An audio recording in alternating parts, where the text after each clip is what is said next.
Obviously, a lot has changed. You're there, of course, with UNICEF. Let's talk a little bit about the strides, all the efforts that have been made, and the positive points that UNICEF has been able to bring to Haiti. Well, you know, I do feel positive. It's 5 years ago today. It was the worst disaster in the history of the Americas. You know, 250,000 people died in just 45 seconds.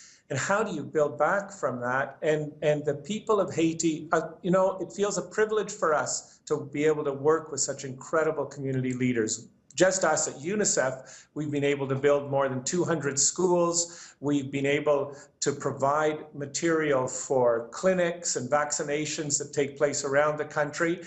And you see the results in two ways. One is the city today looks like it did before the earthquake, I'd say. It's still a hard place to be. It's the poorest city in the Americas. But I think the most important thing is the number of children in primary school has gone from less than 50% to more than 75%. And that's a great foundation for the future. We wanted to build for the future, and that's happening now. Yeah, let's speak specifically about these children. So many kids lost their parents, lost their families, lost their support system, and they could have really just fallen through the cracks, and a lot of them have fallen through the cracks. Let's speak specifically about UNICEF's efforts in terms of school and in terms of education. Yeah, so as I say, we've just UNICEF, we've built more than 200 schools, but then we're working with teachers organizations around the country to improve the curriculum. We've also been working very hard with the government and with community leaders to improve and to regulate a lot of the homes that are taking care of those children who fell through the cracks. Before it was unregulated. We just didn't really know what was happening to all those children.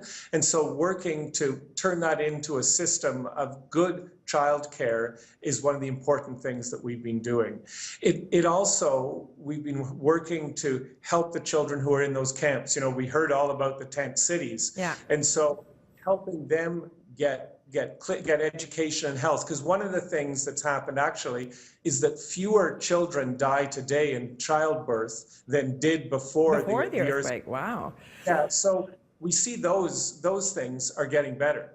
And I know people at home are watching and saying, how can I help? Of course, they can always reach out to UNICEF.